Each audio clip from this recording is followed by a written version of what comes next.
There's nothing harder than watching your children try to be brave when you've failed them as their protector. When Caleb Hart tucked his 10-year-old twins into sleeping bags inside their broken-down RV that first night, he wondered if rock bottom had a basement. The widowed father had lost everything in 30 days. No job, no home, just him, his son Ollie, his daughter June, and a rusty old camper parked on forgotten land. While Caleb wrestled with shame and fear, his twins did what children do best. They found hope where adults see only problems. The kids made simple signs and put them by the road. "Help us build a home." What happened next surprised everyone. Strangers started stopping. People brought tools and materials. The broken RV began changing into something beautiful. Could two children's hand-painted signs really transform a whole community? Before we jump back in, tell us where you're tuning in from. And if this story touches you, make sure you're subscribed, because tomorrow I've saved something extra special for you. Caleb Hart had never imagined that grief could be measured in cardboard boxes. 3 years after burying his wife Sarah, he still carried her wedding ring in his wallet, a thin gold band that had once symbolized forever. Now, a painful reminder of how quickly forever could end. The ring was tucked behind his driver's license, wrapped in tissue paper that had yellowed with time and tears. The morning sun filtered through the cracked windshield of their 1987 Winnebago, casting long shadows across the cramped interior that had become their entire world. Caleb sat on the edge of what used to be the dining booth, now converted into his makeshift bed, watching his twins sleep in the narrow bunk beds he'd managed to squeeze into the back corner. Even in sleep, 10-year-old Ollie clutched his worn copy of Hatchet, the story of a boy surviving alone in the wilderness. His sister June had fallen asleep with her sketchpad pressed against her chest, her fingers still stained with watercolor paint. Sarah's old paint set that somehow made every color brighter in June's hands than it ever had in her mother's. The children were resilient in that way that only children can be, adapting to their shrinking world with a grace that humbled and broke their father's heart in equal measure. Ollie had appointed himself the family's chief engineer, constantly sketching improvements for their mobile home and calculating how they could maximize their limited space. June had become their interior designer and morale officer, painting cheerful murals on every available surface and leaving encouraging notes in places where Caleb would find them during his darkest moments. Their journey to this forgotten corner of Cedar Falls had been neither planned nor chosen. Caleb had been a skilled construction foreman before Sarah's cancer diagnosis, before the medical bills that insurance wouldn't cover, before the missed work during her final months became grounds for termination. Their modest savings had evaporated like morning dew, first to experimental treatments, then to funeral expenses, and finally to the mortgage payments on a house that the bank eventually claimed anyway.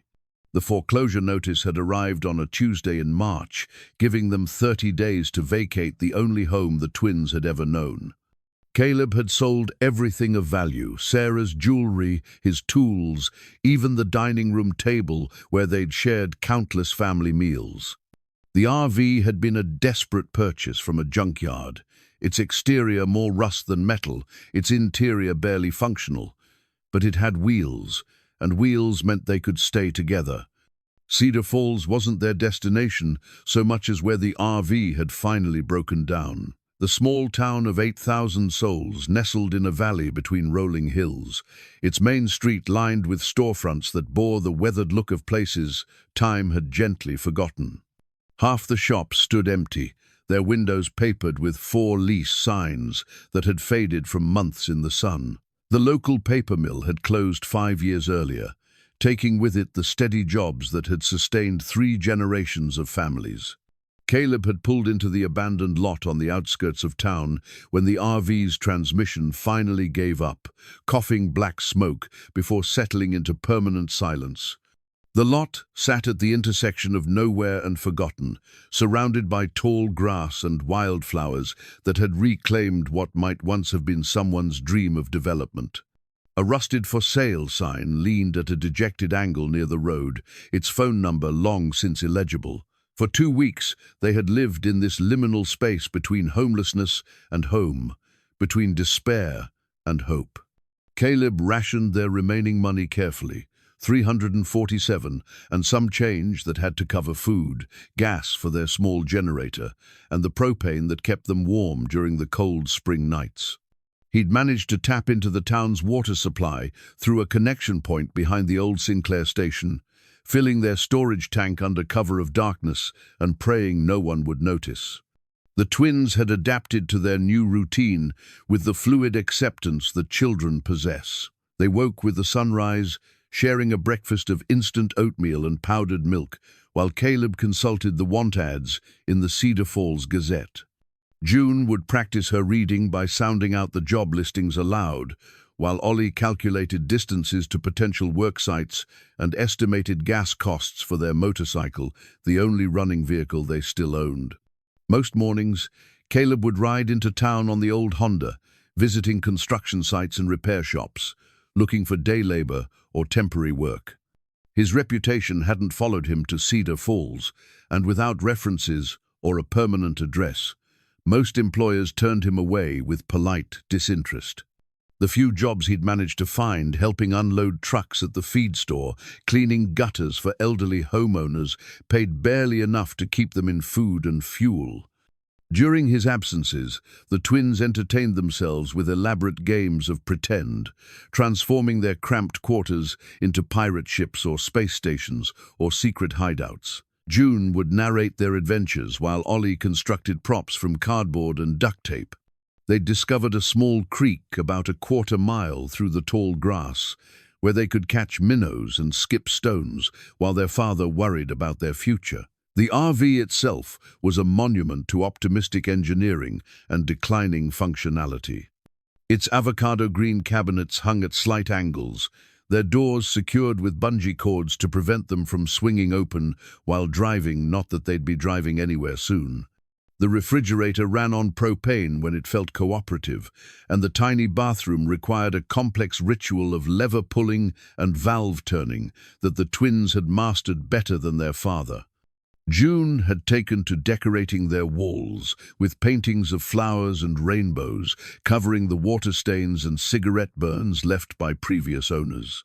She'd painted a family portrait above Caleb's bedstick figures, holding hands under a bright yellow sun, with "The Hart Family" written in careful 10-year-old cursive beneath. Every time Caleb looked at it, he felt the weight of his failures pressing against his chest, like a physical thing. Ollie, meanwhile, had become fascinated with the RV's mechanical systems, spending hours with a flashlight and a notebook, documenting every leak, short circuit, and structural weakness. He approached their situation like an engineering problem to be solved, sketching designs for improvements and modifications that would make their home more livable. His notebooks were filled with careful diagrams of solar panels, rainwater collection systems, and expandable room additions that existed only in his optimistic imagination. The nights were the hardest.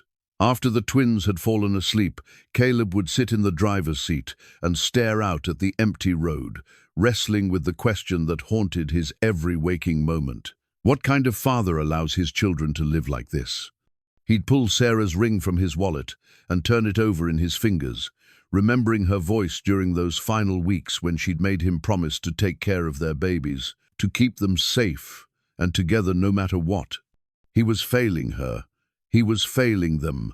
Every morning brought fresh evidence of his inadequacy, the way June tried to hide her disappointment when there wasn't enough milk for her cereal, the way Ollie never complained about sleeping on a mattress that smelled of mildew and old cigarettes. They deserved stability, their own bedrooms, friends to play with, and a future that stretched beyond day-to-day survival.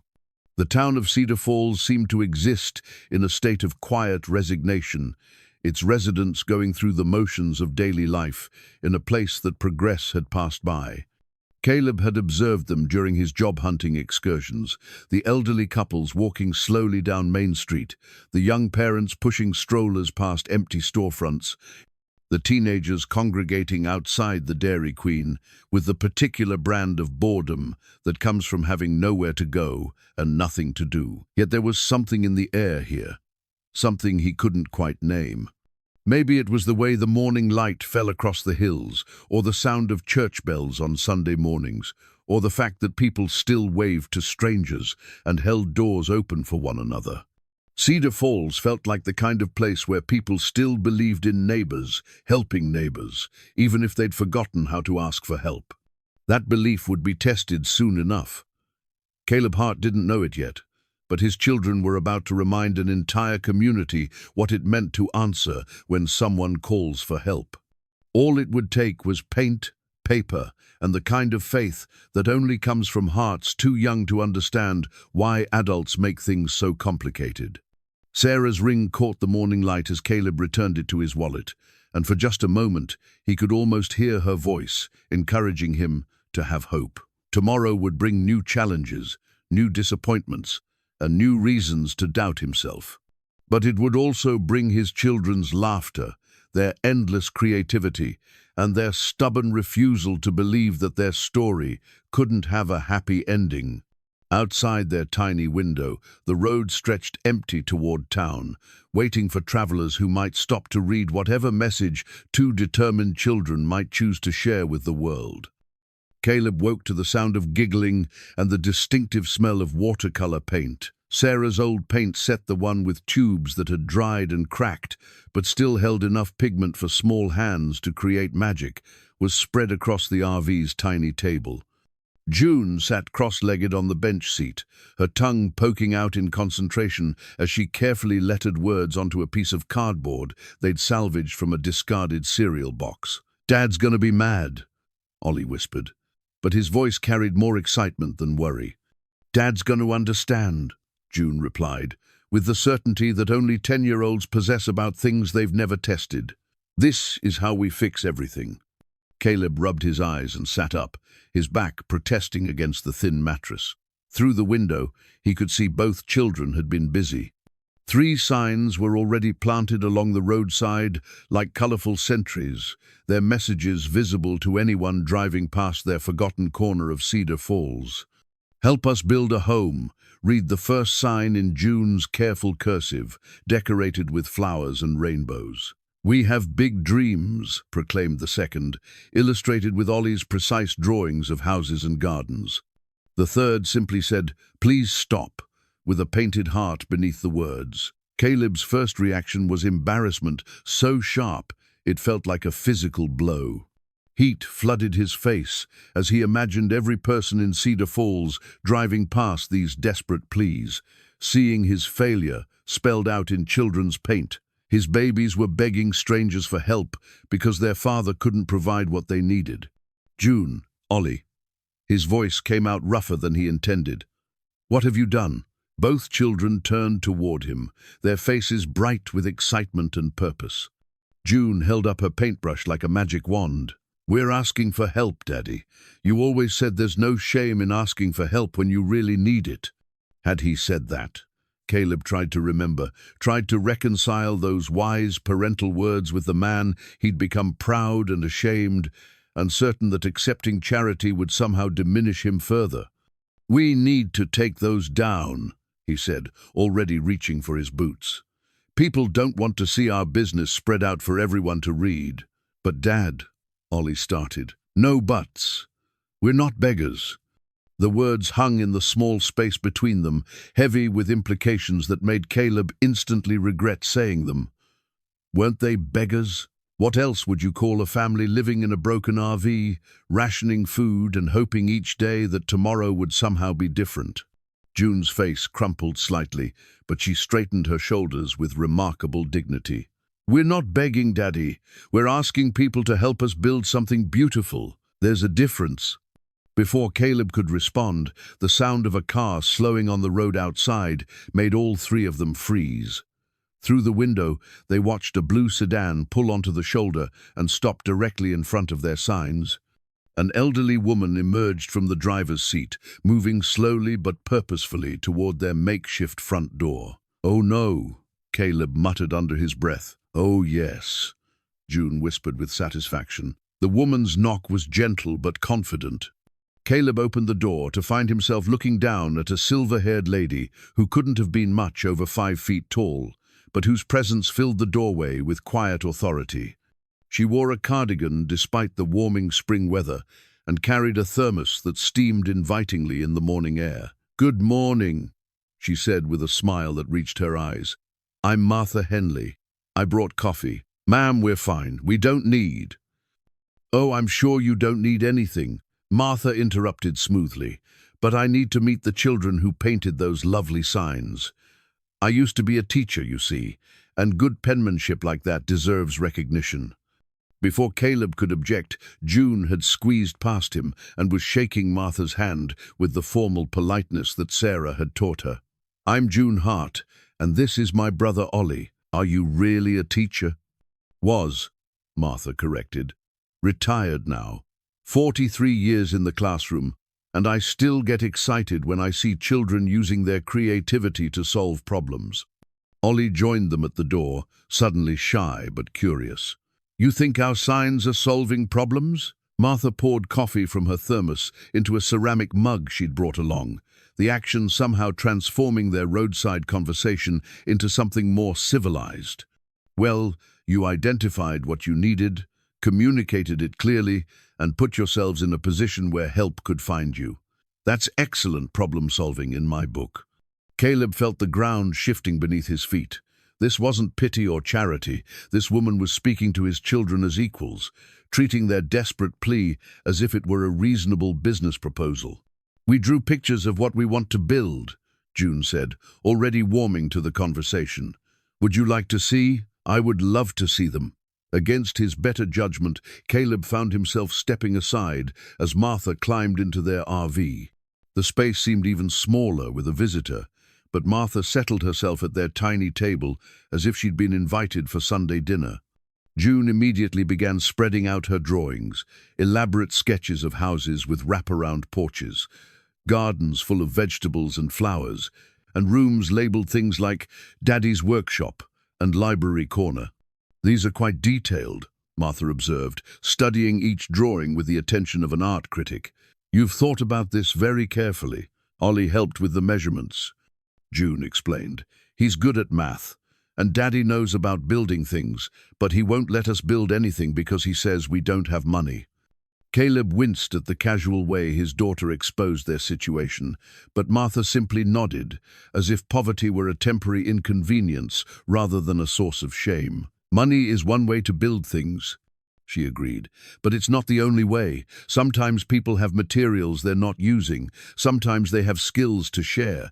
Sometimes they just have time and strong backs." Ollie perked up with interest. "Like a trade economy instead of a cash economy?" Martha beamed at him. "Exactly like that. You know what I think? I think Cedar Falls has been waiting for a project like this. We've gotten a little too comfortable feeling sorry for ourselves since the mill closed. Maybe what we need is a reason to work together again." Caleb felt compelled to interrupt. "Ma'am, I appreciate your kindness, but we can't ask people to work for free. It's not right." Martha fixed him with the kind of look that had probably silenced thousands of rowdy students over the years. "Mr. Hart, what would you say if I told you that Tom Bradley, he's our local carpenter, has been looking for an interesting project, and that the Methodist Church has been trying to figure out what to do with all the leftover materials from their fellowship hall renovation, and that half the people in this town have been wondering how they could help you folks ever since you showed up? People have been talking about us?" "Of course they have. Cedar Falls isn't exactly a metropolis. When a family shows up in an RV and the father starts looking for work, word gets around, but nobody knew how to approach you without seeming pushy or nosy." June clapped her hands together. "So our signs are like a bridge. They let people know it's okay to come help." "That's a very wise way to put it, dear." Caleb sank onto the bench across from Martha, feeling as if the conversation had gotten away from him entirely. "I don't understand. Why would strangers want to help us?" Martha's expression softened. "Mr. Hart, may I ask how your wife died?" The question hit him like a physical blow. "Cancer. 3 years ago. I lost my husband to cancer 6 years ago." The whole town rallied around us during his final months, bringing meals, sitting with him when I needed to run errands, helping with everything from lawn care to prescription pickups. After he died, I kept waiting for a chance to pay that kindness forward. She gestured toward the children's drawings. Your children just gave me that chance. The silence that followed was filled with the weight of possibilities Caleb wasn't sure he could accept. Taking help felt like admitting defeat, like confirming that he couldn't provide for his family. But refusing help felt like denying his children a chance at something better. June made the decision for him. Mrs. Martha, would you like to see our list of what we need? I would love to see your list. As June ran to fetch another sheet of paper covered with her careful handwriting, Caleb met Martha's eyes across the small table. In them, he saw not pity but recognition, the look of someone who understood what it meant to lose everything and start over. This is really happening, isn't it? He said quietly. Martha smiled and patted his hand. Mr. Hart, I suspect you're about to discover that Cedar Falls has been waiting for exactly this kind of project. Sometimes it takes children to remind adults what's truly important. Outside their window, another car was slowing down to read the signs. Then another. By noon, there would be a small crowd gathered around their RV, and by evening, their quiet desperation would have transformed into something neither Caleb nor his children could have imagined. The watercolor paint was still wet on June's newest sign when the second visitor knocked on their door, but the message was already clear. Help us build a home wasn't just a plea, it was an invitation for an entire community to remember what they were capable of when they worked together. Martha Henley returned the next morning with reinforcements. Tom Bradley climbed out of a dusty pickup truck that had seen better decades, his weathered hands already reaching for the measuring tape clipped to his belt. Behind him, a small parade of vehicles was pulling off the road, curious neighbors drawn by word of mouth and the irresistible appeal of children asking for help. Caleb emerged from the RV to find his leather tool belt hanging from Tom's shoulder, the worn leather as familiar as an old friend's handshake. He'd sold his tools months ago, but somehow the belt had survived, tucked away in a box that had followed them from house to apartment to homeless shelter to this forgotten patch of ground. Found this in your motorcycle saddlebag, Tom said without preamble. Figured you might want it back. The tool belt was empty now, but its weight in Caleb's hands triggered muscle memory and a flood of pride he'd forgotten he was capable of feeling. For 15 years, this belt had been his professional identity, the badge that marked him as a craftsman, a builder, someone who could look at raw materials and envision something useful and beautiful. Don't have tools to fill it, Caleb admitted. Tom grinned and jerked his thumb toward his truck bed. Lucky for you. I've got extras. The twins bounced around the growing crowd like excited puppies, June clutching her notebook of house drawings, while Ollie appointed himself official tour guide for their current living situation. Within minutes, he was explaining the RV's structural challenges to a fascinated audience of adults who nodded seriously, as if consulting with a professional engineer. The biggest problem is the foundation, Ollie announced, pointing to the jacks that held their home level. These aren't rated for permanent installation, and the frame is developing stress fractures near the axles. Tom crouched down to peer under the RV, his expression thoughtful. You're right about those stress points. We'll need to build a proper foundation if this is going to be a long-term solution. Long-term? Caleb's voice cracked slightly on the words. Well, you can't drive this thing anywhere, Tom pointed out reasonably. Transmission's shot, engine's got a hole you could throw a cat through, and the tires are older than my grandson. Seems to me your choice is either scrap it or make it into something permanent. June tugged on Tom's sleeve. We want to make it into something permanent, something beautiful. Then we better get started. What happened next felt like a carefully choreographed dance that no one had rehearsed, but everyone somehow knew. Tom began sketching foundation plans in the dirt with a stick, while Martha organized the volunteers into teams. Someone had brought coffee and donuts, someone else had backed their truck up to unload lumber and concrete blocks. A small mountain of materials was accumulating beside their RV, as if summoned by magic. Caleb strapped on his tool belt with hands that trembled slightly, surprised by how natural the weight felt across his hips. Tom handed him a level and a pencil, tools that transformed him from charity case back into craftsman. "What we're looking at here," Tom explained, spreading June's drawings across the hood of his truck, "is basically adding on to what you've already got. RV becomes the core, and we build around it." "Add on to it how?" Caleb asked, studying his daughter's ambitious sketches. "Deck here." Tom pointed to June's drawing of a wraparound porch. "Maybe enclose part of it for extra living space. Solar panels on the roof. Jim Watson's got extras from his cabin project. Foundation garden beds where June's drawn her flower pictures." Ollie bounced on his toes with excitement. "What about plumbing? And electricity? And insulation for winter? One thing at a time, young engineer. But yes, we can handle all of that." The first day's work focused on assessment and planning. Tom taught Caleb and the twins how to use a transit level to ensure their foundation would be square and level. Martha coordinated supply donations with the efficiency of someone who'd spent decades organizing school fundraisers. By evening, they had a detailed plan, a pile of materials, and a work schedule that would transform their rusty RV into something approaching June's colorful vision. But the real transformation was happening inside Caleb himself. Each measurement he took, each calculation he verified, each structural decision he made felt like reclaiming pieces of an identity he'd thought was lost forever. His hands remembered how to hold tools properly. His eyes automatically checked for plumb and level. His mind began visualizing solutions to construction challenges with the fluency of long practice. "You know what you're doing," Tom observed as they packed up tools in the gathering dusk. "Used to," Caleb replied. "Been a while. It's like riding a bicycle. Skills like yours don't disappear just because you haven't used them lately." That night, as the twins fell asleep in their narrow bunks, they chatted excitedly about foundation forms and deck framing and all the wonderful complexities of turning dreams into reality. Caleb sat in the driver's seat that no longer led anywhere, turning Sarah's ring over in his fingers and trying to process what had happened.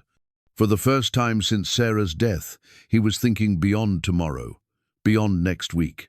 People were talking about their project as if it were permanent, as if the Hart family belonged somewhere again, as if home could be something they built rather than something they'd lost. "Daddy?" June's sleepy voice drifted from the back of the RV. "Are we really going to have our own house?" "Looks like it, sweetheart. With a garden?" "With a garden. And a workshop for you?" Caleb closed his eyes, hardly daring to believe. "And a workshop for me." "Good," she murmured, already half asleep. "Mommy would like that." Outside their small windows, the empty road no longer looked like a path leading nowhere. Tomorrow would bring concrete and lumber, levels and hammers, and the sweet satisfaction of building something that would last. For the first time in 3 years, Caleb Hart was going to wake up with a purpose that extended beyond simple survival.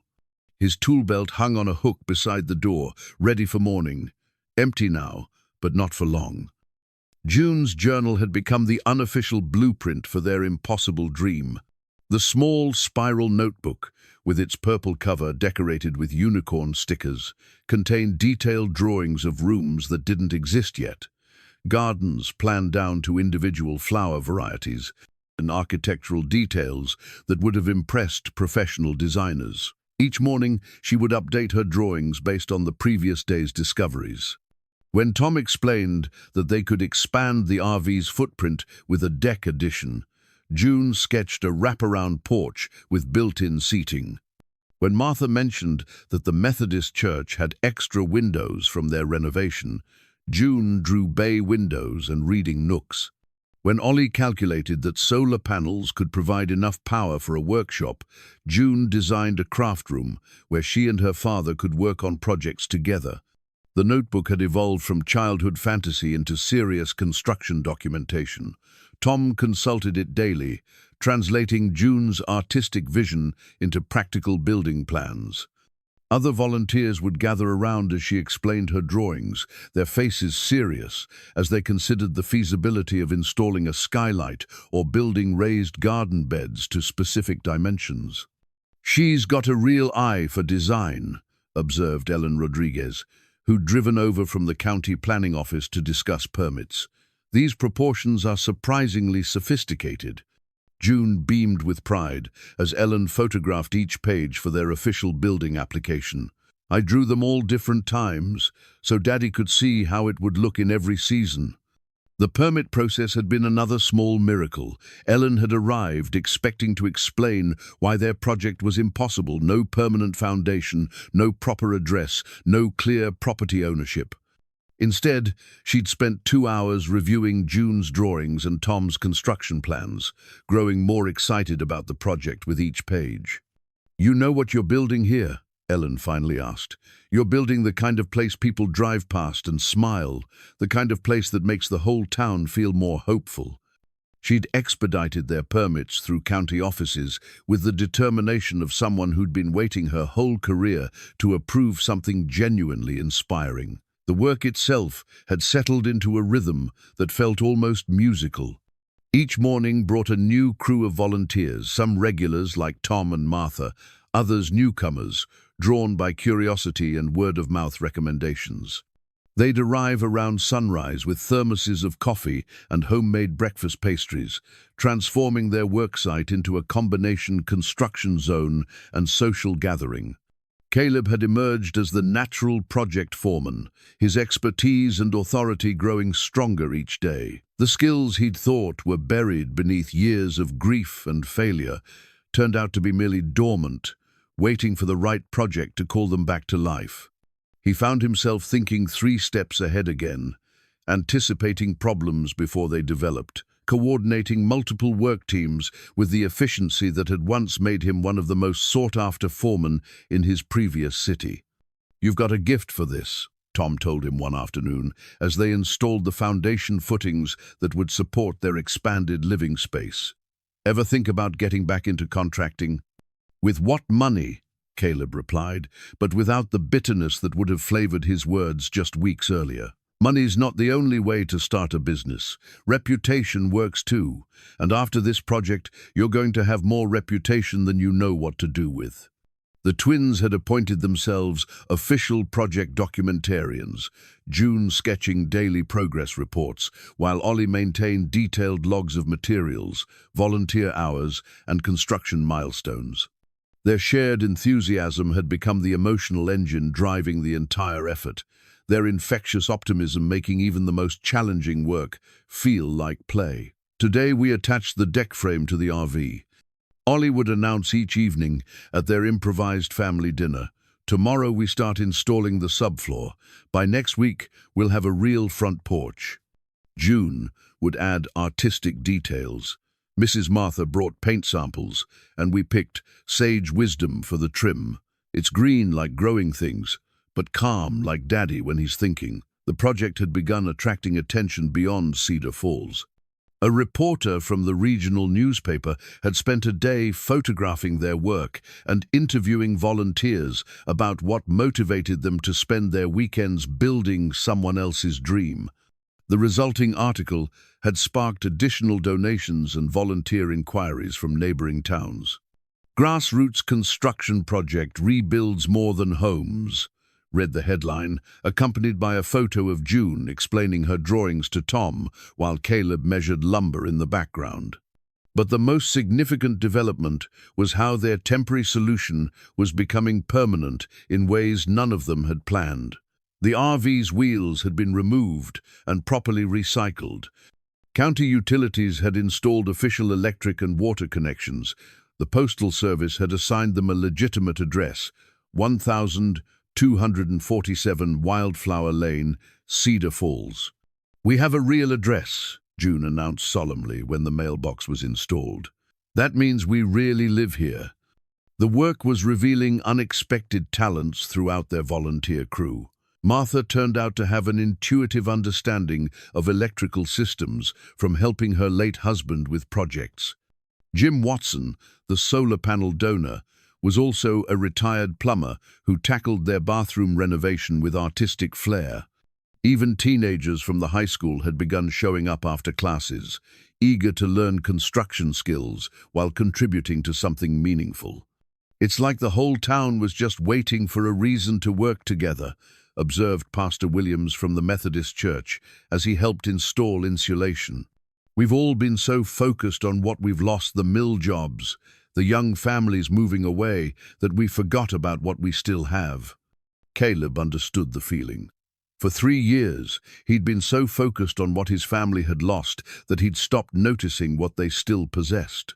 The twins' resilience, his own skills and knowledge, their capacity for love and hope, even in the darkest circumstances. As he tucked the children into their bunks that night, bunks that would soon be replaced by actual bedrooms in their expanded home, June showed him the latest page in her journal.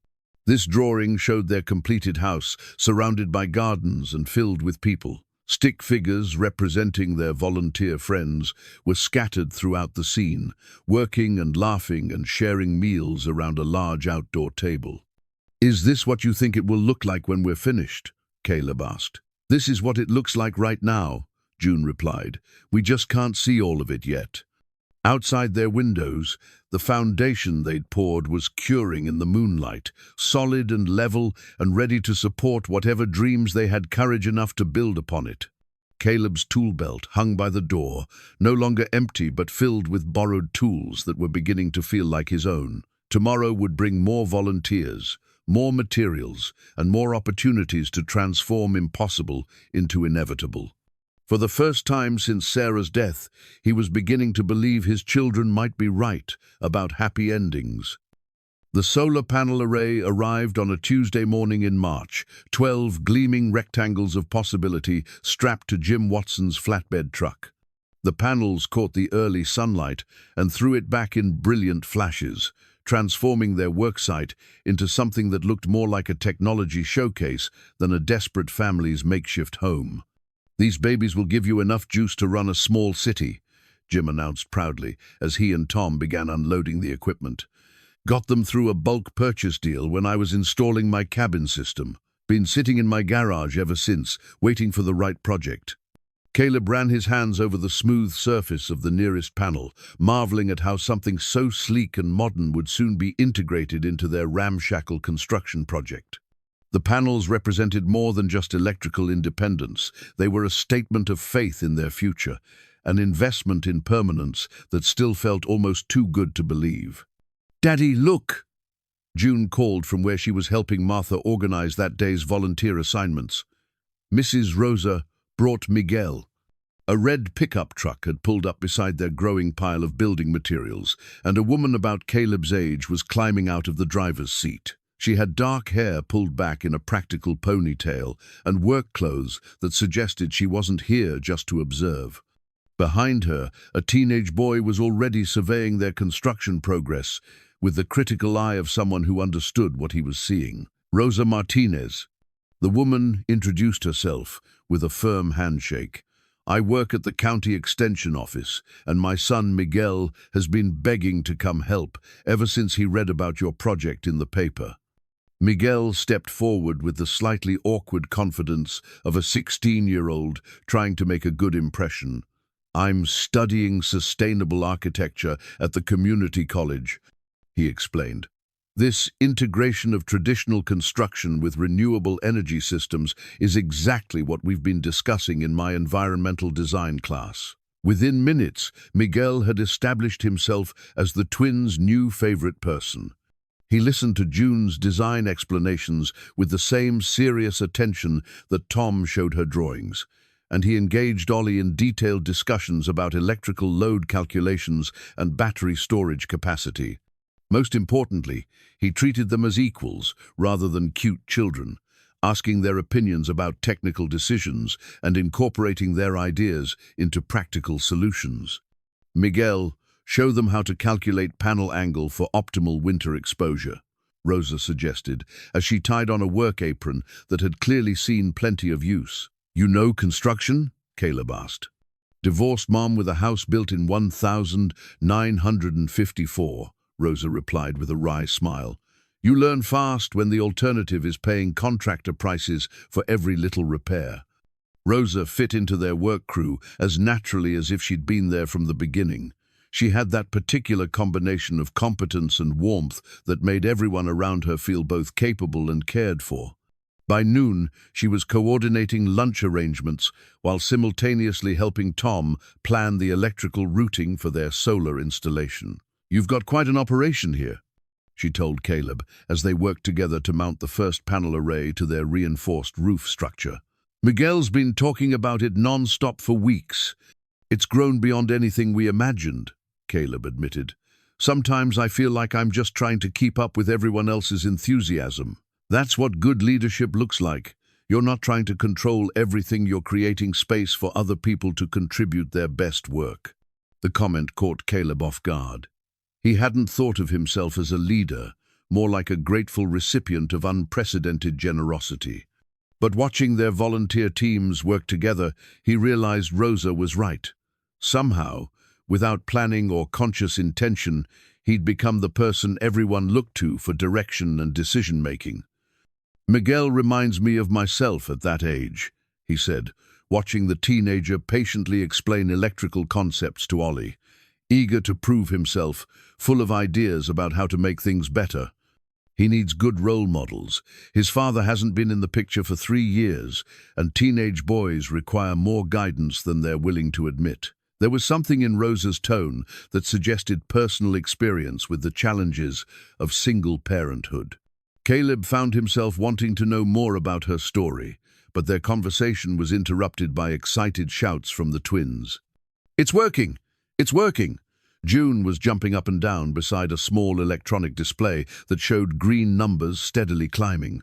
We're making electricity from sunshine. The successful activation of their solar system felt like crossing an important threshold. They were no longer entirely dependent on external power sources, no longer at the mercy of utility bills they couldn't afford.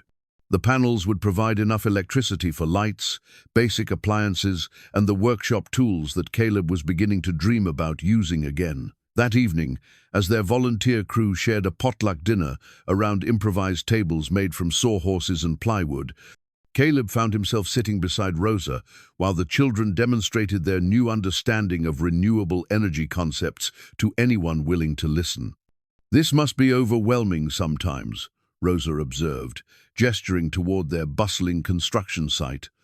Going from privacy to having your life be everyone's favorite project. Some days, Caleb admitted, but the alternatives were worse.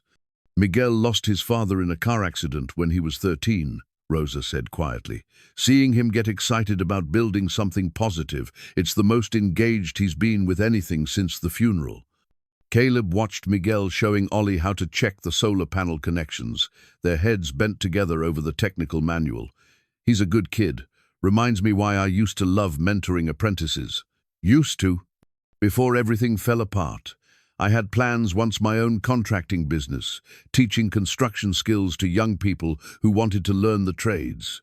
Sarah always said I was a natural teacher. Sarah was your wife? 3 years ago. Cancer. Rosa nodded with the understanding of someone familiar with loss. I'm sorry.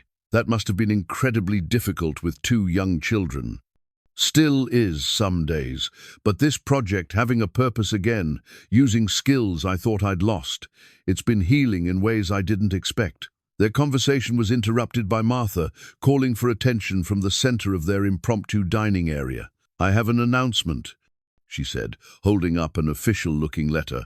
Our project has been selected as the featured story for the State Tourism Board's Heart of Community campaign.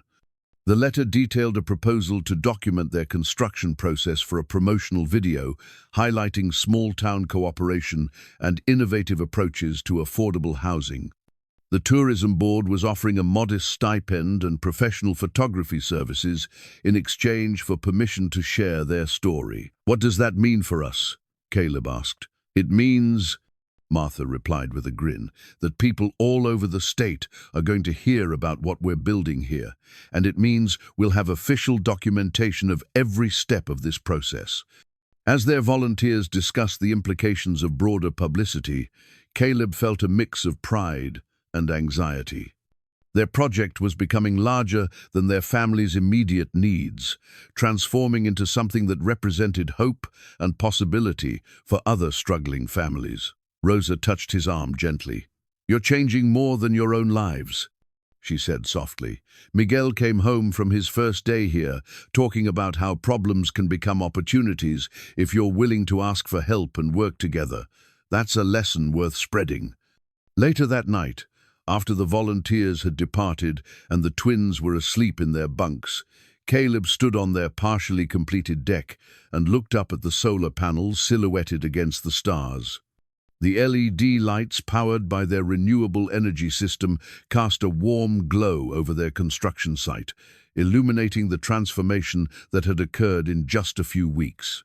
His tool belt hung on its hook inside the RV, filled now with tools that volunteers had gradually gifted rather than loaned. Tomorrow would bring more work, more helpers, and more incremental progress toward the impossible dream that was becoming inevitable reality. But tonight, for the first time since Sarah's death, Caleb Hart allowed himself to imagine a future that included more than survival.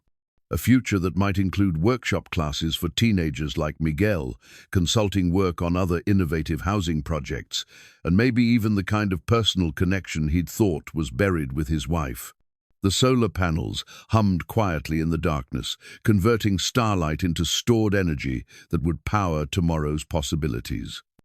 Sarah's recipe box had survived every move, every downsizing, every desperate decision to sell anything that might bring a few dollars. The wooden box, painted yellow with small flowers around the edges, had been one of Sarah's few inheritances from her grandmother. Inside, hundreds of index cards chronicled 3 generations of family meals, holiday traditions, and the kind of comfort food that makes a house feel like home. Rosa discovered the recipe box on a Thursday evening when she volunteered to help organize their makeshift kitchen area. The solar-powered refrigerator was finally running consistently, and their expanded living space was beginning to accommodate something approaching normal meal preparation. "Oh my," Rosa breathed as she opened the lid and saw the careful handwriting that documented everything from Grammy's Sunday pot roast to Sarah's famous chocolate chip cookies. "These treasures. June found it in one of our storage boxes," Caleb explained, his voice catching slightly on his wife's name. "I haven't been able to look through it since she died. Too many memories. Good memories, though.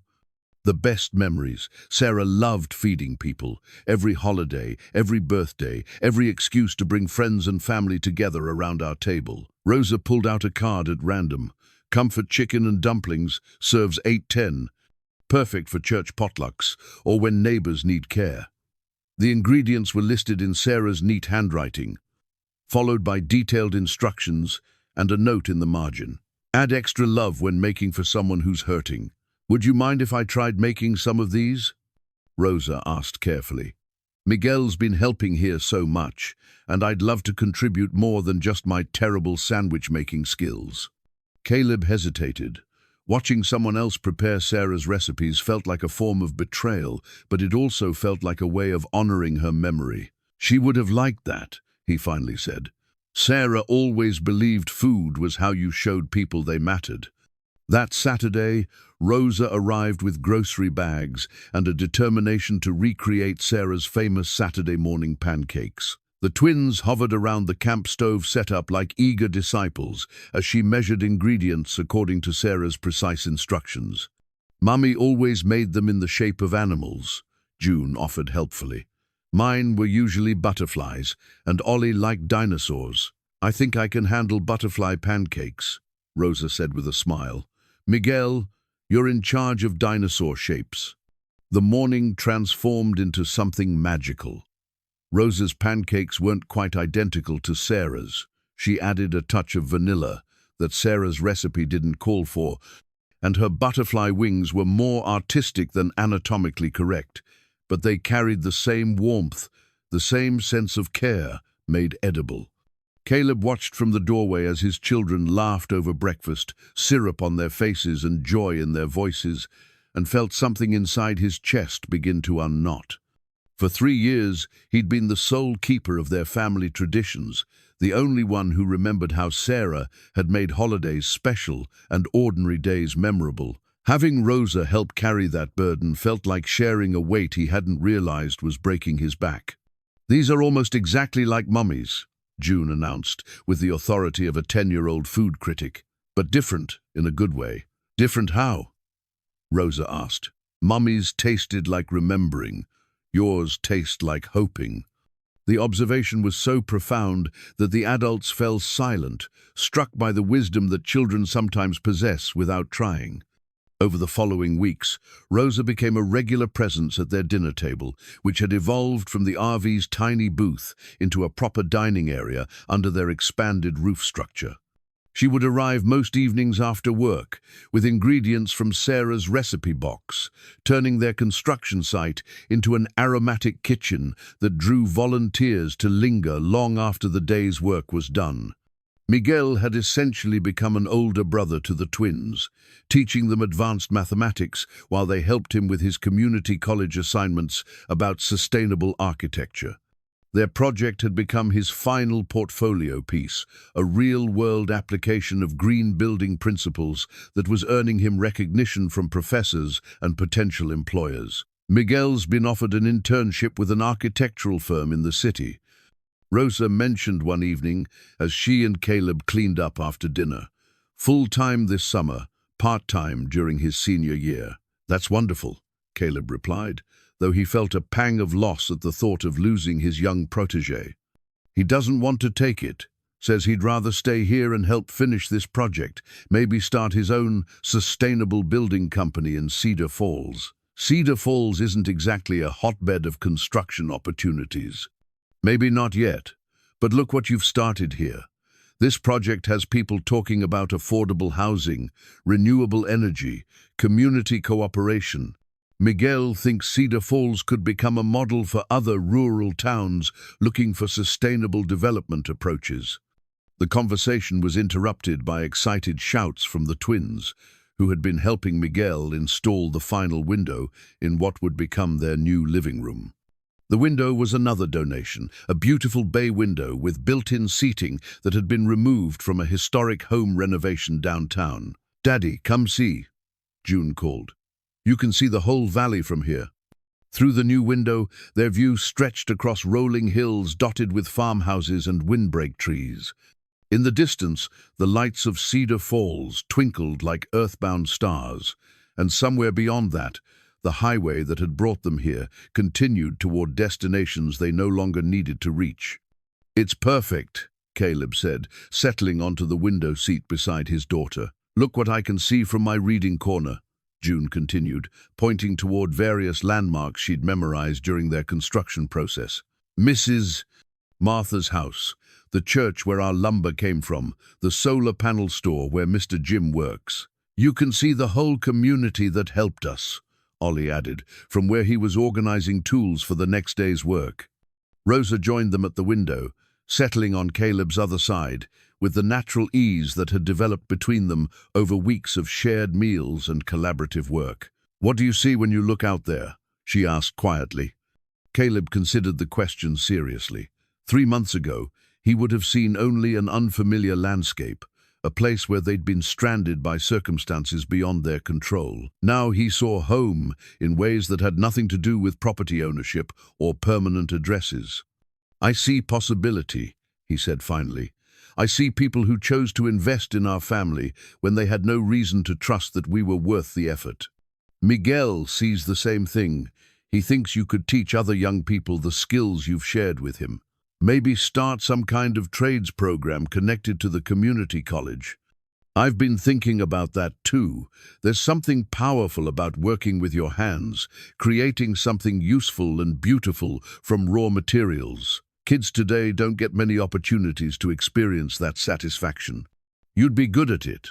Miguel says you explain things in ways that make complicated concepts feel manageable." That night, After Rosa and Miguel had departed and the twins were asleep in their bunks, Caleb sat at their dining table with Sarah's recipe box open before him.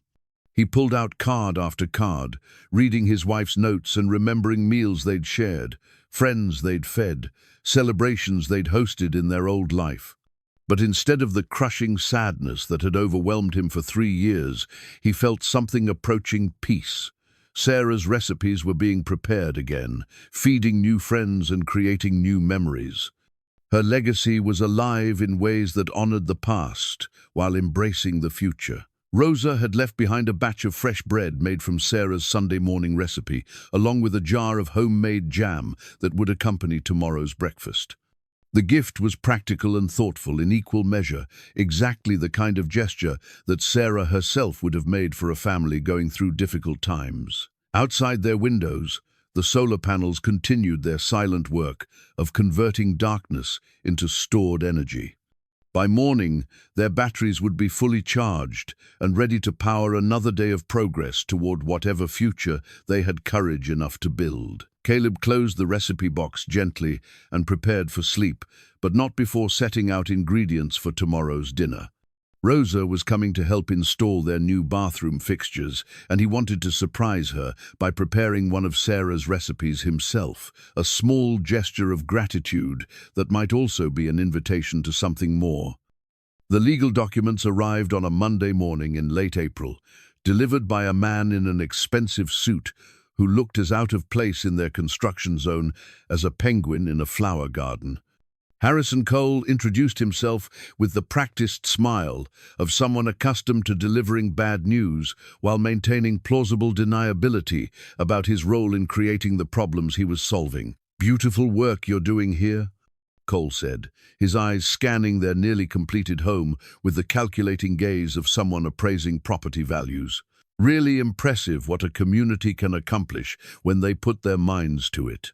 Caleb accepted the manila envelope with hands that had grown steady from weeks of construction work, but his stomach dropped as he read the official letterhead, "Notice of Property Development and Required Relocation."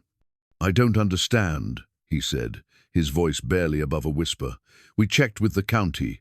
This land isn't zoned for commercial development. Zoning can change," Cole replied smoothly. "Mallory Development Corporation has been working with the county commissioners for over a year to rezone this entire area for mixed-use commercial development. Shopping center, restaurants, maybe a small hotel for travelers coming through on Highway 34. The twins emerged from their house because that's what it had become, a real house with real rooms and real windows that looked out on real gardens attracted by the sound of unfamiliar voices. June carried her journal, as always, while Ollie clutched a technical manual about solar battery maintenance. "Daddy?" June asked, immediately sensing the tension in the air. "Is everything okay?" Cole's expression softened marginally as he looked at the children. "I'm sorry, kids. I really am. But sometimes progress requires difficult decisions. The good news is that Mallory Development is prepared to offer your family a generous relocation package, enough money to get you set up somewhere more suitable for long-term residence." "More suitable?" Ollie's voice cracked with indignation. "We've been making this place suitable. We've got solar power and rainwater collection and proper foundation footings rated for permanent installation." "I'm sure you do, son, and it's impressive work for a temporary solution. But this location is going to be the site of a Cedar Falls Commerce Center that will bring jobs and tax revenue to the whole county." Caleb forced himself to read through the legal documents, though the words swam before his eyes like letters scattered by a strong wind. Development permits approved, environmental impact studies completed. Construction timeline beginning in 60 days. All current residents required to vacate the premises. 60 days. He repeated numbly. "That's quite generous, actually.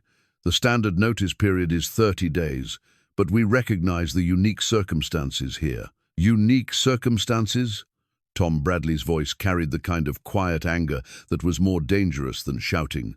He'd arrived for their daily work session to find their celebration turning into a wake. "What's unique about a family building a home with community support?" Mr. Bradley, isn't it? Cole had obviously done his research. Local carpenter, member of the volunteer crew. I understand your emotional investment in this project, but the legal reality is quite clear. This land was purchased by Mallory Development Corporation 6 months ago, and our development permits are properly filed and approved. Martha Henley's sedan pulled up behind Cole's BMW, followed by Rosa's pickup truck. Within minutes, their construction site was filled with the people who had invested their time, money, and hope in the Hart family's impossible dream. The mood shifted from Monday morning optimism to something approaching a wake. "How is this possible?" Martha demanded after reading the legal documents. "We checked property ownership records. This land was listed as available for purchase by private individuals." Available, yes, but Mallory Development made a superior offer through a subsidiary corporation. All perfectly legal, all properly documented. Rosa was studying the development timeline with the careful attention of someone who understood bureaucratic processes. "These permits are dated 6 weeks ago," she observed. "The environmental impact study is dated 2 months before that. You've been planning this development since before the Hart family even arrived in Cedar Falls. Business development takes time, Miss Martinez. I'm sure you understand that from your work with the County Extension Office." "What I understand," Rosa replied coldly, "is that someone has been very patient about waiting for the right moment to spring this surprise." Miguel had been photographing the legal documents with his phone, his expression growing more troubled with each page. "Dad," he said quietly, "some of these permit applications reference improvements already in place on the property. Solar installations, foundation work, utility connections. The implication hit everyone at once. Mallory Development hadn't just been planning to remove the Hart family. They'd been counting on the community's volunteer labor to increase the property value before taking possession. "You've been watching us work," Caleb said, his voice flat with realization. "All this time, you've been watching us improve your property for free." Cole's professional mask slipped slightly. "Mr. Hart, I want you to understand that my company bears you no ill will. This is simply business. The relocation package we're offering is quite fair enough money to purchase a home in town, help with moving expenses, even a small bonus for the improvements you've made here." "Improvements we made to our home," June said, her voice small but determined. "This is our home. Sweetheart, I know this is difficult to understand."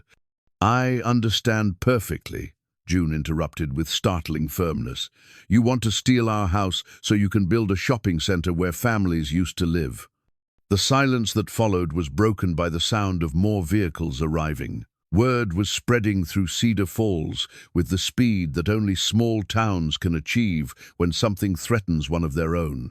By noon, their property was filled with people who had invested their hearts in a project that was apparently being stolen from under their noses. Pastor Williams arrived with a thermos of coffee and a grim expression. Ellen Rodriguez came with copies of the original zoning regulations and a growing list of questions about permit procedures. Even teenagers from the high school showed up, having heard about the crisis through social media networks that connected faster than any official communication system. "What are our options?" Caleb asked Tom, who had been making phone calls and consulting with people who understood legal processes better than construction techniques. "Legally? Not many. The permits appear to be properly filed, and the development corporation has legitimate ownership of the property." "What about illegally?" asked a voice from the back of the crowd. Everyone turned to see Jim Watson, the quiet solar panel donor who rarely spoke at their community meetings. "Jim," Tom began. "I'm not talking about breaking laws," Jim clarified. "I'm talking about fighting this through every legal channel available. Environmental challenges, permit review processes, community impact studies. Making this development so expensive and time-consuming that Mallory Corporation decides it's not worth the effort. That could take years," Cole pointed out, "and ultimately the legal outcome would be the same." "Maybe," Martha said thoughtfully, But it would also give us time to explore other options: fundraising to purchase the property ourselves, political pressure on county commissioners, media attention that might make this development less attractive to investors. Rosa was nodding slowly. The tourism board is already featuring this project in their community development campaign. Negative publicity about a corporation destroying a heartwarming community success story might not be the kind of attention they want. "Are you threatening my client with negative publicity?" Cole asked. "We're discussing our constitutional right to free speech and civic engagement," Pastor Williams replied mildly. "I believe those are still legal in this county." As their impromptu community meeting continued into the afternoon, Caleb felt the weight of everyone's expectations settling on his shoulders. The decision about whether to fight or accept the relocation package would ultimately be his to make, but the consequences would affect everyone who had invested in their shared dream. That evening, as the crowd finally dispersed and his family sat around their dining table, the table that Rosa had helped them build from lumber donated by the Methodist Church, Caleb spread the legal documents out for one final review. "Daddy?" Ollie asked quietly. "Are we going to fight?" Caleb looked around their beautiful, almost finished home. Solar panels on the roof, gardens planted and beginning to bloom, rooms that had been designed around their specific needs and dreams. Every board and nail represented someone's gift of time and hope. "I don't know, son. This isn't just our fight anymore. It's about something bigger than our family." June opened her journal to a fresh page and began sketching, not plans for their house this time, but pictures of all the people who had helped them build it. Martha and Tom and Rosa and Miguel and dozens of others who had chosen to believe that impossible dreams could become inevitable realities. "Then we better make sure we win," she said simply. Outside their windows, the solar panels continued their work of transforming sunlight into stored energy.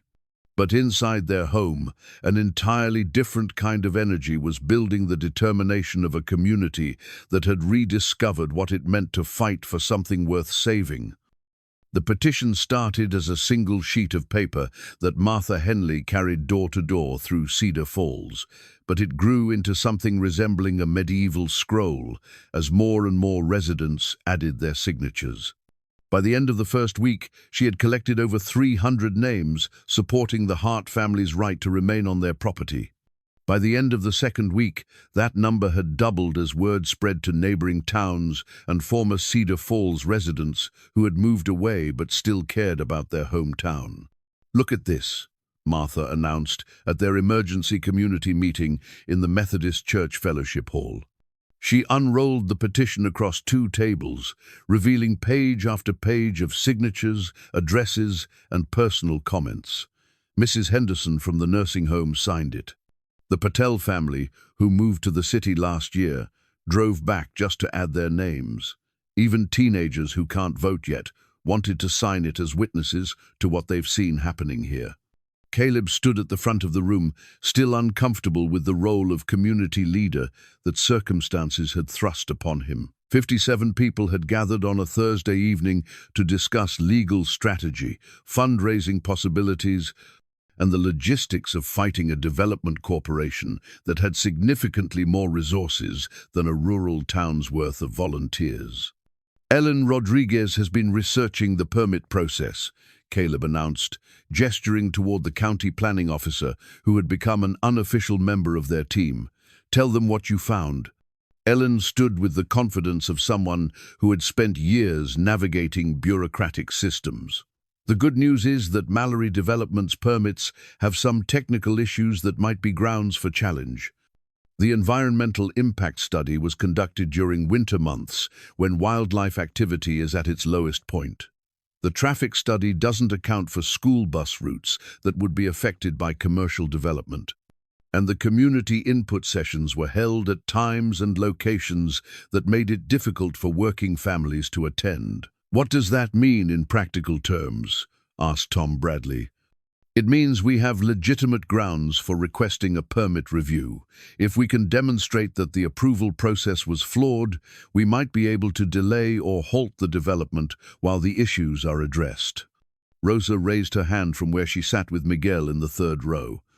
What about purchasing the land ourselves? Has anyone calculated what that would cost? Jim Watson stood up from the back of the room. I've been making some calls to real estate professionals and bank loan officers. Based on recent comparable sales, we're looking at approximately $400,000 to purchase the property at fair market value. The number settled over the room like a cold blanket. $400,000 was more money than most of these families saw in several years, much less had available for a collective purchase. That's impossible, someone muttered from the middle of the room. Maybe not, Martha said thoughtfully. If we break it down into manageable pieces, 50 families contributing $8,000 each, or 100 families contributing $4,000 each.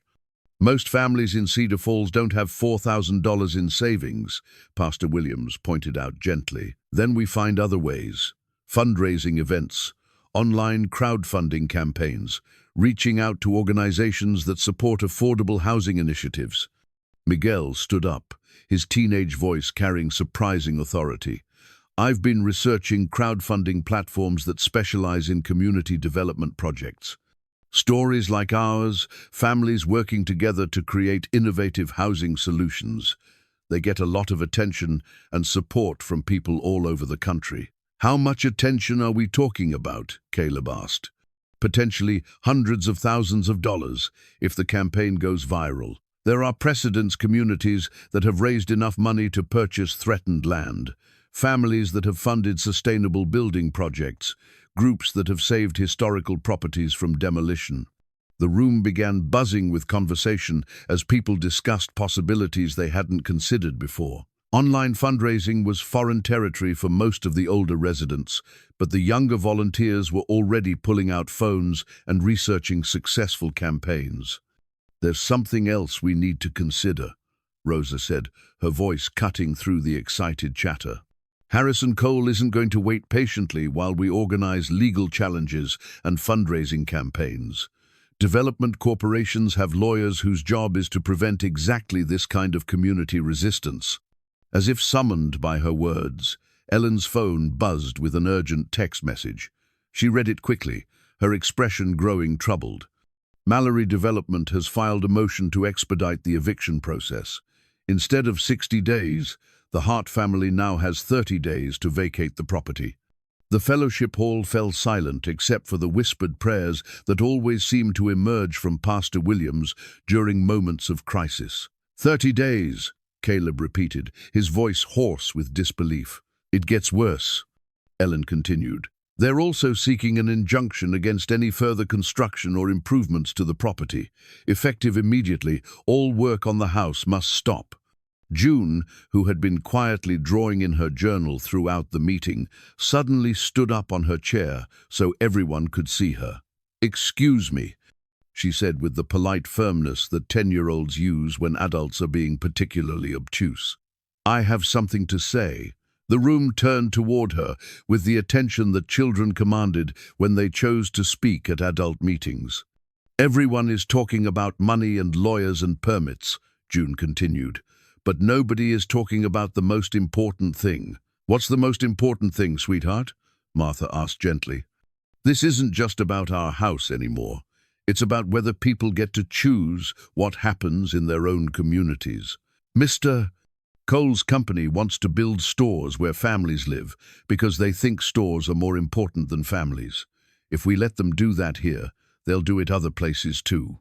The simplicity of her analysis cut through all the legal complexities and financial calculations. This was about more than property ownership or development rights. It was about the kind of community Cedar Falls wanted to be. "June's right," said a voice from the back of the room. "This is about who gets to decide what matters. It's about whether a corporation from outside our town can override the choices our community makes together," added another voice. Caleb felt the energy in the room shifting from anxious uncertainty to determined resolve. The legal and financial challenges remained overwhelming, but his daughter had reminded everyone what they were really fighting for. "So what do we do?" he asked the room. "We fight," Tom said simply. "All of us, with every tool we have." Ellen, you coordinate the legal challenges, Martha announced, taking charge with the authority of someone who had organized successful school board campaigns. Rosa, you and Miguel work on the online fundraising. Pastor Williams, we need the churches involved, not just Methodist, but all denominations. Jim, can you handle communications with media outlets? The room exploded into activity as people volunteered for specific tasks, exchanged phone numbers, and began planning a resistance campaign that would test everything they had learned about community cooperation. "What about us?" Ollie asked his father as the meeting began to break up into smaller planning groups. "We keep building," Caleb replied. "Injunction or no injunction, we finish what we started. If they want to stop us, they'll have to arrest us." "Will they arrest us?" June asked with more curiosity than fear. "I don't think it will come to that, but if it does, we'll face it together." That night, as their volunteers departed and the twins prepared for bed in their almost finished house, Caleb stood on their deck and looked out over Cedar Falls. The town's lights twinkled in the distance, each one representing a family that had chosen to invest in their success. Tomorrow would bring legal briefs and fundraising campaigns, media interviews, and permit challenges. But tonight, he felt something he hadn't experienced since Sarah's death. The absolute certainty that he was exactly where he belonged, fighting for exactly the right reasons, with exactly the right people beside him. The petition lay rolled up on their dining table, its hundreds of signatures representing a community that had rediscovered its own power. Harrison Cole and Mallory Development Corporation were about to learn what happened when you threatened something that an entire town had decided was worth protecting. Sarah's locket had been tucked away in Caleb's dresser drawer for 3 years, too painful to look at but too precious to discard. The delicate gold chain held an oval pendant that opened to reveal a tiny photograph of the twins as babies, their faces barely visible in the miniature frame. Sarah had worn it every day during their marriage, touching it absently when she was thinking or worried, as if drawing strength from the physical reminder of what mattered most. On the morning of the hearing, Caleb lifted the locket from its resting place and held it up to the early sunlight, streaming through their bedroom window. The gold caught the light and threw it back in tiny flashes, just as Sarah's smile had once illuminated their darkest moments. "Daddy?" June appeared in the doorway, already dressed in her best clothes for their day in court. "What's that?" "This belonged to your mother," Caleb said softly. "She wore it every day to remind herself how much she loved you and Ollie." June approached slowly, her eyes wide with recognition. "I remember. She used to let me open it and look at our baby pictures." Caleb fastened the chain around his daughter's neck, the locket settling against her heart with the weight of legacy and love. "I want you to wear it today, for courage, but it's Mummy's. And now it's yours. She would want you to have it, especially today when we're fighting for our family's future."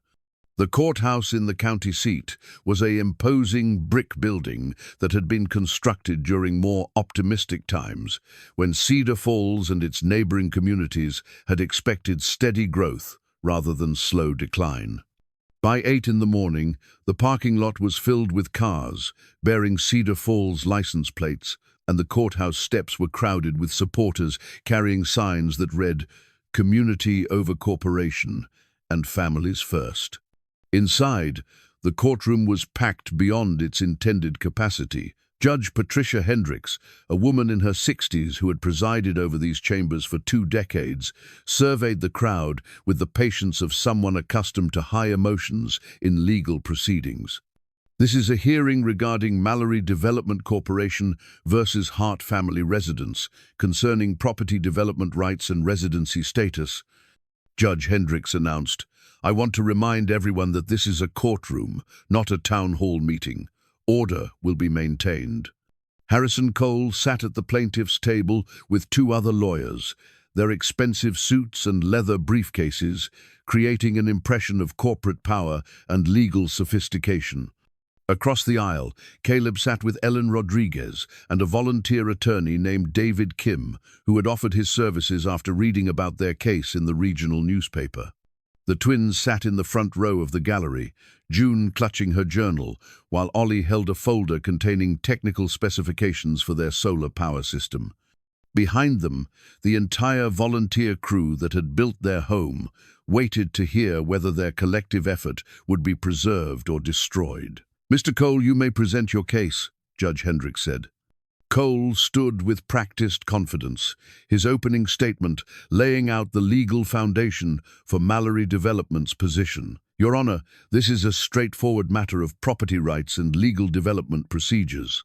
My client purchased this property through proper channels, obtained all necessary permits through appropriate government agencies, and has followed every required procedure for commercial development."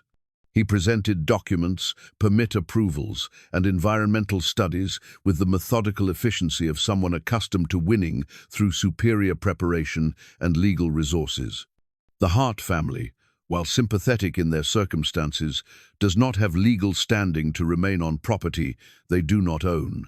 Furthermore, their unauthorized improvements to the property, while well-intentioned, were completed without proper permits and in violation of the development timeline that was already approved when they arrived. "Mr. Kim, your response?" David Kim stood with the quiet confidence of someone who had spent years fighting for underdogs. "Your Honor, while the legal ownership of this property is not in dispute, the manner in which these development permits were obtained raises serious questions about due process and community input." He called Ellen Rodriguez as his first witness, her testimony detailing the irregularities in the permit approval process that had allowed Mallory Development to fast-track their project without adequate community review. "The environmental impact study was conducted during January and February," Ellen explained, "when most wildlife species are dormant or have migrated elsewhere. A proper study would have included observations during spring and summer months when biological activity is at its peak. Furthermore," she continued, "the community input sessions were scheduled during weekday afternoons when most working residents could not attend. The process was technically legal, but it was designed to minimize public participation rather than encourage it." Cole objected repeatedly during Ellen's testimony, arguing that technical compliance with legal requirements was sufficient, regardless of practical accessibility. Judge Hendricks sustained most of his objections, but allowed Ellen to complete her analysis of the flawed approval process. Tom Bradley testified next, describing the professional quality of the construction work and the innovative integration of sustainable technology that had transformed the Hart family's temporary shelter into a model of affordable housing innovation. "This isn't just a family building a place to live," Tom explained to the judge. "This is a community creating a demonstration project that could influence housing policy throughout the region. The solar integration, the sustainable materials, the volunteer labor model, these innovations have attracted attention from architectural firms and environmental organizations across the state." "Mr. Bradley," Cole interrupted during cross-examination, "regardless of the quality of the construction, was this work performed with proper building permits?" "The permits were obtained retroactively as the project developed." "So the answer is no, the work was performed illegally." "The work was performed with community support and professional oversight, without permits, illegally." Judge Hendricks sustained Cole's point, but Tom's testimony had established the broader significance of what was being threatened. When Caleb was called to testify, he approached the witness stand with hands that trembled slightly, despite weeks of physical labor that had steadied them for everything else. The courtroom fell silent as he placed his hand on the Bible and swore to tell the truth about events that had transformed his family's life. "Mr. Hart," David Kim began, "please tell the court about your family's journey to Cedar Falls." Caleb's voice started quietly, but grew stronger as he described the medical bills that had destroyed their savings, the job loss that had led to foreclosure, the desperate search for shelter that had brought them to an abandoned lot where their RV had finally broken down. "We weren't looking for charity," he explained. "We were just trying to survive until I could find steady work and get us back on our feet. The children's signs, that was their idea, not mine. I was ashamed that we needed help." And what happened when the community responded to those signs? They gave us more than help. They gave us purpose. For the first time since my wife died, I had meaningful work to do. My children had a stable home, and adults who believed in their potential. We became part of something larger than our individual family. Cole's cross-examination was brief but pointed. "Mr. Hart, did you have permission to occupy this property?" "No, sir." "Did you have permission to make permanent improvements to property you didn't own?" "No, sir." "So regardless of the community support you received, you knowingly occupied and improved property without legal authorization?" Caleb met Cole's eyes steadily. "Yes, sir. We did what we had to do to keep our family together." The testimony continued through the afternoon, with character witnesses describing the Hart family's impact on Cedar Falls and technical experts challenging various aspects of Mallory Development's permit applications. But as the day wore on, the legal reality became increasingly clear. Property ownership was a matter of documented fact, not community sentiment. The community quilt had been Martha Henley's idea, conceived during the long days of legal preparation when everyone needed something productive to do with their anxiety. Each volunteer family had contributed a square, hand-stitched with images and words that told their part of the Hart family's story. Tom's square featured a hammer and saw crossed like a family crest. Rosa's showed her recipe ingredients, arranged like a still-life painting. Miguel's square was geometric and modern, incorporating solar panel designs with mathematical precision. June's square sat in the center of the quilt, hand-painted with watercolors that showed their RV transformed into a fairy tale cottage, surrounded by gardens and friends. Above it all, she had painted a sky filled with stars that spelled out, "Home is where love lives." The quilt had traveled to the courthouse that morning, carried by 6 volunteers who spread it across the courtroom's back wall during the lunch recess. When proceedings resumed, Judge Hendricks studied the colorful display with interest, but said nothing about the unusual decoration. "Your Honor," David Kim announced, "I would like to call June Hart to testify." Cole immediately objected. "The child is 10 years old and cannot provide legally relevant testimony about property ownership or development rights." "Your Honor," Kim replied, "this case involves more than property law. It involves community impact and the welfare of minor children. June Hart has the right to speak about how these proceedings affect her life and future." "Does see?" Judge Hendricks considered for a long moment. "I'll allow limited testimony, but keep it brief and relevant." June approached the witness stand with her journal clutched against her chest, Sarah's locket catching the afternoon light, streaming through the courtroom's tall windows. She looked impossibly small beside the official furniture, but her voice was clear and steady when she spoke. "Can you tell the court your name and age?" Kim asked gently. "June Elizabeth Hart. I'm 10 years old, and I live at 1247 Wildflower Lane in Cedar Falls with my daddy and my brother, Ollie." "June, can you tell the judge about your home? We built it together, not just our family, but our whole community.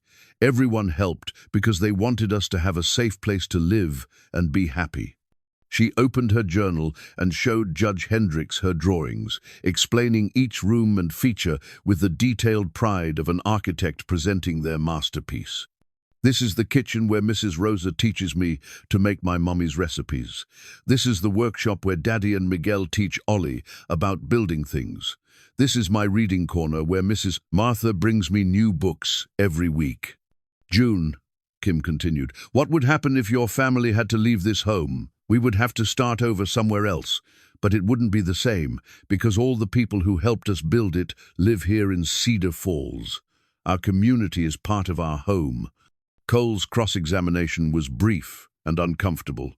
"June, do you understand that your family doesn't own the property where your house is built?" "I understand that Mr. Cole's company bought the land where we live," June replied with startling directness, "but I also understand that buying something doesn't always mean you should take it away from people who need it more than you do." The courtroom stirred at her response, and Judge Hendricks called for order. Do you understand that your family will need to find somewhere else to live? Cole pressed. June touched Sarah's locket and looked directly at the judge. Your Honor, may I ask Mr. Cole a question? Judge Hendricks raised an eyebrow. This is highly irregular, but I'll allow it. June turned to face Harrison Cole with the fearless curiosity of childhood. Mr. Cole, do you have children? That's not relevant to these proceedings, Cole replied stiffly. I think it is, because if you have children, you know that home isn't just a building. Home is where people love you and help you grow up to be good. If you take our home away, you're not just taking a house, you're taking away all the people who became our family when we needed one. The silence that followed was broken only by the sound of muffled tears from the gallery. Judge Hendricks studied June with the attention of someone reconsidering fundamental assumptions. Thank you, June. You may step down. When court recessed for Judge Hendricks to deliberate, the courthouse steps became an impromptu community gathering. Someone had brought coffee and sandwiches. Children played games on the courthouse lawn while adults discussed contingency plans and tried to manage their anxiety through purposeful activity. Rosa found Caleb sitting alone on a bench near the parking lot, staring at nothing with the expression of someone preparing for disappointment. Whatever happens, she said, settling beside him, this hasn't been for nothing, hasn't it? If we lose the house, if the community gets scattered, what will we have accomplished, besides getting everyone's hopes up? We'll have proven that people still choose to help each other when it matters. We'll have shown your children that adults will fight for what's right, even when the odds are against them. And we'll have shown them that fighting doesn't always win. Rosa was quiet for a moment, watching the twins play with Miguel and some of the other children on the courthouse lawn. Caleb, can I tell you something about the night my husband died? He turned toward her, surprised by the sudden shift in conversation. It was a car accident, very sudden, no warning. Miguel was 13, and I was terrified about raising him alone.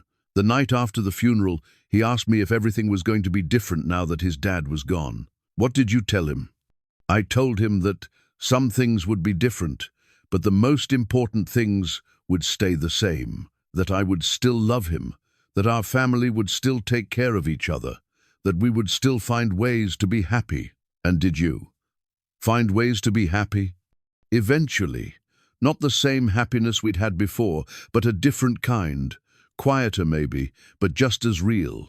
They sat in comfortable silence as the afternoon light stretched their shadows across the courthouse steps. Around them, their community waited for a decision that would determine whether months of collaborative work would result in victory or defeat. Court is reconvening, someone called from the courthouse entrance. Judge Hendricks returned to her bench with the deliberate pace of someone who had wrestled with competing principles and reached a difficult conclusion. The courtroom fell silent as she arranged her papers and surveyed the packed gallery. This case has required me to balance property rights against community welfare, legal precedent against human need, corporate interests against individual circumstances. The law provides clear guidance about property ownership and development rights. However, the law also recognizes that justice sometimes requires consideration of factors beyond strict legal technicalities. She paused, her gaze moving across the community quilt that decorated the courtroom's back wall. Mallory Development Corporation has legitimate ownership of the property in question and properly obtained permits for commercial development. However, the permit approval process contains significant procedural flaws that call into question whether adequate community input was solicited or considered. Cole shifted forward in his chair, suddenly alert to the direction of Judge Hendricks's reasoning. Furthermore, the Hart family's improvements to the property were completed with community support and professional oversight, demonstrating good faith efforts to create permanent, beneficial use of previously neglected land. Therefore, I am ordering a comprehensive review of Mallory Development's permits to be completed within 90 days with proper community input procedures. During this review period, the Hart family may remain on the property without penalty.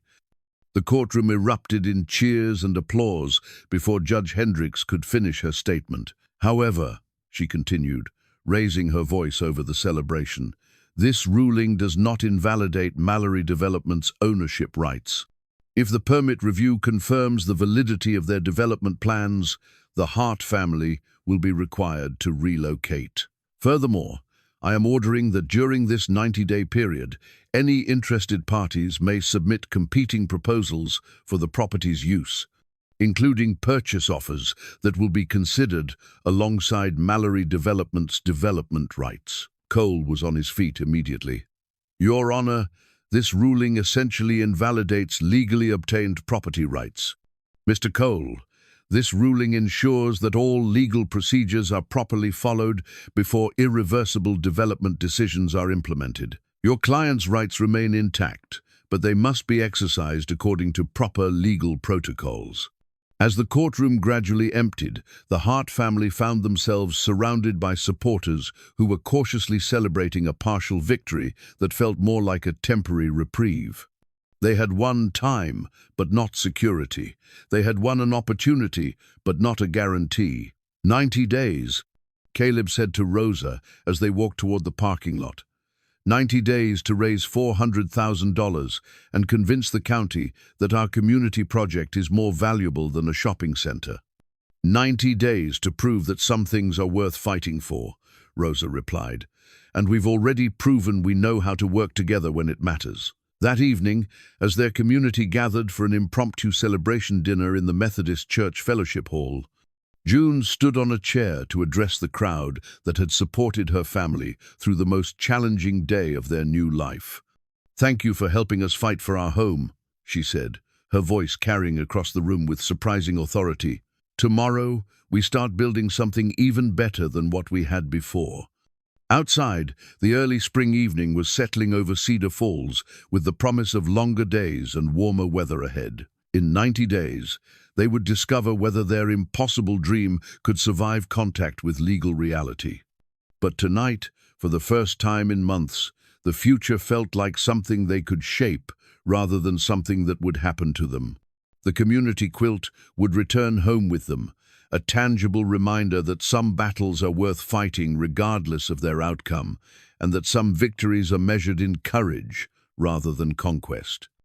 The hand-carved wooden key was Tom Bradley's wedding gift to Caleb and Rosa, crafted from oak, salvaged from the original RV that had brought the Hart family to Cedar Falls 6 months earlier. The key was purely ceremonial. Their front door operated with a standard lock, but it represented something more significant than mere function. It was a symbol of belonging, of permanence, of the transformation that had turned desperate refugees into community leaders. Tom had spent weeks carving the intricate design, incorporating elements from June's original drawings, tiny flowers along the shaft, solar panels etched into the bow, and the house number 1247 inscribed in numbers that matched June's careful handwriting from her first roadside sign. Every home needs a proper key, Tom explained as he presented it to the couple on their wedding morning. This one's special because it opens doors that can never be locked again. The wedding itself was being held in the rooftop garden they had built together, surrounded by the vegetables and flowers that had grown from seeds planted during their darkest days. Rosa had insisted on a small ceremony, just family and the volunteers, who had become their extended community. But small in Cedar Falls meant nearly 200 people gathered to celebrate the marriage that had grown as naturally as their garden, from shared work and mutual care. Miguel stood beside Caleb as best man, no longer the awkward teenager who had first arrived to help with solar panel installation, but a confident young man who had been accepted to architectural school with a full scholarship based partly on his documentation of their sustainable building project. His college essay about learning construction skills while helping a struggling family had impressed admissions committees at 3 different universities. "You ready for this?" Miguel asked, as they waited for the ceremony to begin. "More ready than I've been for anything since Sarah died," Caleb replied honestly. The twins served as joint maids of honor, June carrying Rosa's bouquet, while Ollie managed the rings with the serious responsibility of someone entrusted with precious cargo. Both children had grown inches taller during their months of stable housing and steady meals. But more importantly, they had grown in confidence and happiness. June had been accepted into the county's gifted and talented program based on her artistic abilities and creative problem-solving skills.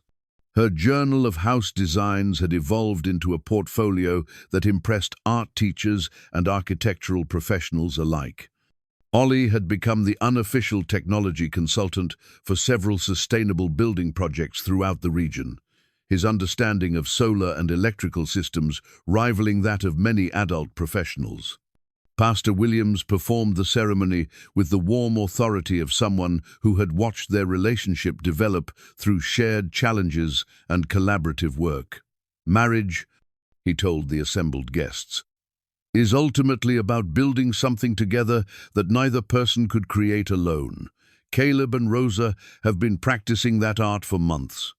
The crowd that witnessed their vows represented the broader transformation that had occurred in Cedar Falls during their legal battle.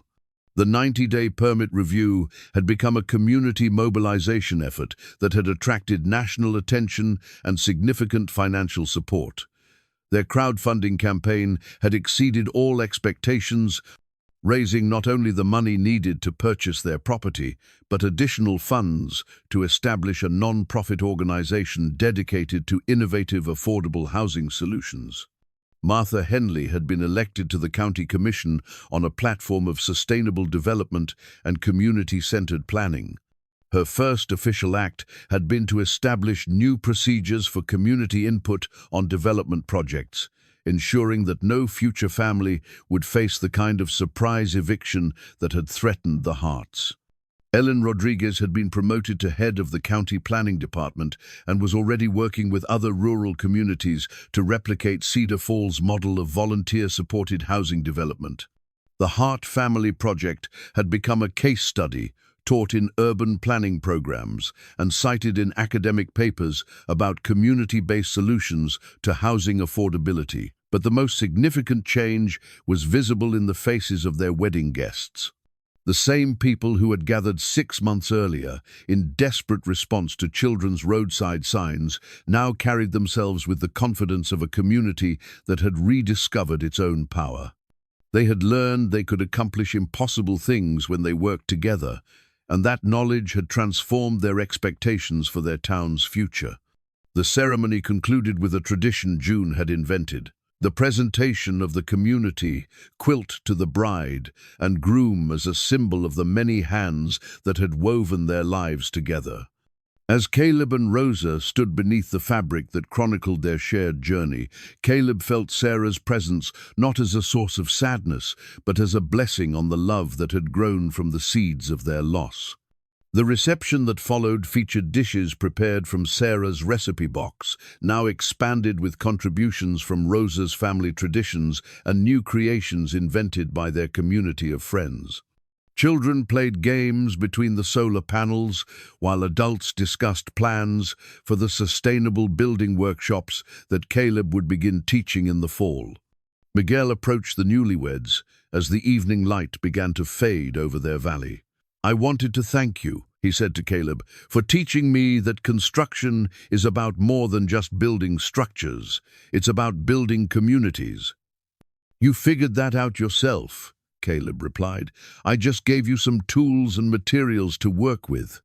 The architectural firm I'm interning with wants to hire me full-time after graduation. They're interested in developing a whole division focused on community-supported affordable housing." "That's wonderful, Miguel. Your mum must be proud." "She is, but I told them I want to stay in Cedar Falls and start my own practice here. This is where the real innovation is happening." As their guests gradually departed and the twins finally succumbed to exhaustion from the day's excitement, Caleb and Rosa stood alone on their deck and looked out over the town that had saved them and been saved by them in return. "What do you think Sarah would say about all this?" Rosa asked softly. Caleb considered the question seriously, touching the place where his wife's ring had once rested in his wallet. He had moved it to a small frame that sat on their mantelpiece, visible but no longer carried as a burden of grief. "I think she would say that love doesn't end when someone dies. It just finds new ways to grow," he replied. "She would love you for loving our children. She would love how our family has expanded to include people she never got to meet." The original "Help Us Build a Home" sign hung framed in their living room now, faded and weathered, but preserved as a reminder of how their impossible journey had begun. Below it, June had painted a new sign that read, "Home is where love lives," the same words that had crowned her square in the community quilt. Tom's hand-carved key sat on the mantelpiece beside Sarah's ring, two symbols representing different kinds of belonging but equal measures of love. Tomorrow would bring new challenges, as Caleb began developing curricula for the Sustainable Building program that would train young people in both construction skills and community development principles. But tonight, in the house they had built together from desperation and hope, surrounded by the gardens they had planted and the solar panels that powered their dreams, Caleb Hart finally understood what Sarah had meant during those final days when she had made him promise to take care of their babies. Taking care of them had required more than keeping them fed and sheltered. It had required creating a community where they could grow up believing that impossible dreams were just construction projects that hadn't been started yet. It had required teaching them that asking for help was a form of courage, not weakness, and that the best way to honor the love they had lost was to build new love with the same careful attention they would give to any important structure. Outside their windows, the road that had once led nowhere now connected them to a community that had learned to see possibility where others saw only problems. The Hart family had come to Cedar Falls as refugees from circumstances beyond their control, but they would stay as architects of a future that proved some stories really do have happy endings. They had built more than a home. They had built hope, one hand-painted sign at a time.